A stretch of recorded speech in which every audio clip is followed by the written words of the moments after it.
Has anyone here read Private Peaceful? Are we going to do any better? Hi, be proud! Put your hands down. Could you give yourselves a clap? All those people who put their hands up.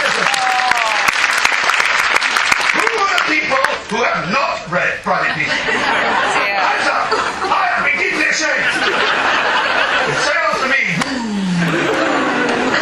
Anyway, let me tell you something about Private Peaceful. Because this is to do again with historical research and getting lucky. So much is to do with being in the right museum, talking to the right person at the right time, by accident. I went, because of other books I'd written, to Ypres in Belgium. And for those young people here who don't know the name Ypres, I will explain something. There was a dreadful and terrible battle there, which lasted for years and years and years in the First World War, in which many hundreds of thousands of people were killed on both sides. And the town of Ypres itself in Belgium was ready to ground. It was ruined, nothing. Well, they've rebuilt it beautifully. And there's a museum in the middle of it called In Flanders Fields. Anyone here been to In Flanders Field Museum? Put your hand up. To me, it's probably the best evocation of the First World War in any museum that I know. It's an extraordinary, extraordinary museum.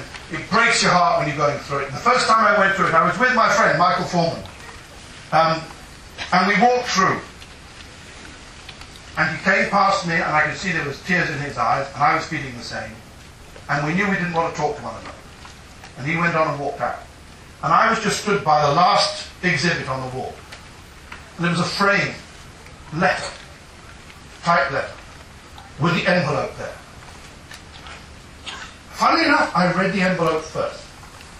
It was addressed to a Mrs. So-and-so who lived in Salford, and it had been ripped open. And it was old. Then I read the little letter. Dear Mrs. So-and-so, we regret to inform you that your son, Private So-and-so, was shot at dawn, whatever date, 1916, for cowardice in the face of the enemy. Signed, Lieutenant. And I read this letter again and again and again. And then I looked at the envelope, and it was the tear in the envelope that really, really broke my heart, because you knew that that woman had come to the door of her house in Salford, had taken this letter in her hand, in fear and trembling, because they were all waiting for this kind of news anyway, and ripped it open, and then read not just the worst news in the world, but the worst news in the world that changed their lives and their family and their friends forever. And then I went to the man who runs the museum, a man called Pete Chelan, who's the world's authority, the world's greatest historian, on soldiers shot for cowardice in the First World War. And he told me that over 300 British soldiers had been shot for cowardice, desertion. 2 of them had been shot for falling asleep on duty. And then he said, what I can do, I haven't got all of them, but I have got their trials. You can read what it is that people asked them and what replies they gave. You can see whether there was justice done. And he showed me these trials. I must have read about 10 or 20 of them. It was so evident in many of those trials that no justice was being done at all. The people had already made up their minds, just like the last trial I read you, of what was going to happen. At least half of them had been in shell shock, what we now call post-traumatic stress disorder. In those days it was known as shell shock. Some of them had been in hospital for it, and yet were sent back to the front, and this dreadful thing happened. And then I learned how it was done. How these men spent the last night of their life usually alone. Maybe the priest came, maybe the priest didn't come. And then they were led out at dawn, and a band took her on their eyes. And you know that sometimes they got the friends of the soldiers in the same company to do the shooting and to bury them. So I came away thinking, I've got to write a story about one of these men. And my wife Claire and I were walking through a cemetery not long afterwards, one of those amazing cemeteries in Belgium, northern France. I was just walking along, literally like this, lost in the peace of it and the sadness of it. And I came across this gravestone. It just said, Private Peaceful. And I thought, well, that has to be the name of my soldier. And I went back and I wrote the story. I won't read you anything but the first couple of lines. It's about a watch. The young man is sitting there, and he's got a watch. So every chapter is not chapter 1, chapter 2, chapter 3, it's the time. So it begins. 10:05. They've gone now, and I'm alone at last. I have the whole night ahead of me, and I won't waste a single moment of it. I shan't sleep it away. I won't dream it away either. I mustn't, because every moment of it will be far too precious. I want to try to remember everything, just as it was, just as it happened. I've had nearly 18 years of yesterdays and tomorrows, and tonight I must remember as many of them as I can. I want tonight to be long as my life, not filled with fleeting dreams that rush me on towards dawn. Tonight, more than any other night of my life, I want to feel alive. The whole of the rest of the book. He goes back through his childhood, takes him through his childhood in Devon, his boyhood, his first love, his coming to France with his brother. Anyway, that's what I'm trying to do.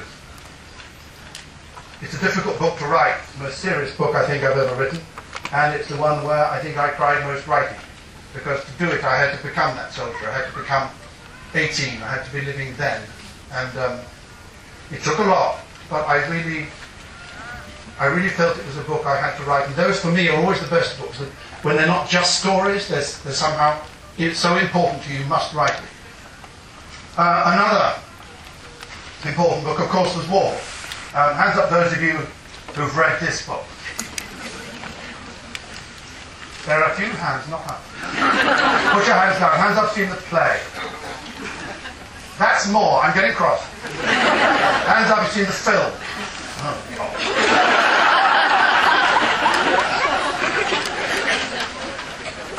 So, War Horse by Steven Spielberg. Let me talk to you about that. So I'm going to upset you even more. I'm going to do something you weren't expecting. I'm going to sing you a song. Excuse me, are you laughing? I'm going to sing you a song which is all about history, because it's about remembering. And when I've sung it, there will be no more questions, and you can go away and cry in pain outside. But those of you who have seen the show of War Horse, I'm talking about the play now, will know that the music in it is utterly extraordinary. It was written by a man called John Tams, and those of you who have seen the Sharp series on the television will probably know his songs from that. He also acts in it. And this is a song which I'll try to do my best to sing, which is the main song in the show. Here's how it goes. And I've got no orchestra, so if I pitch it wrong, shut up. It's called Only Remembered. Fading away like the stars in the morning, losing their light in the glorious sun.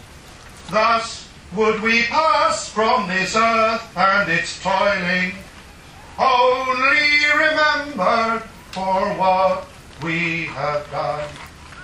Only remembered, only remembered, only remembered for what we have done. Thus would we pass from this earth and its toiling, only remembered for what we have done. Only the truth that in life we have spoken, only the seed that in life we have sown, these shall pass onward when we are forgotten. Only remember for what we have done.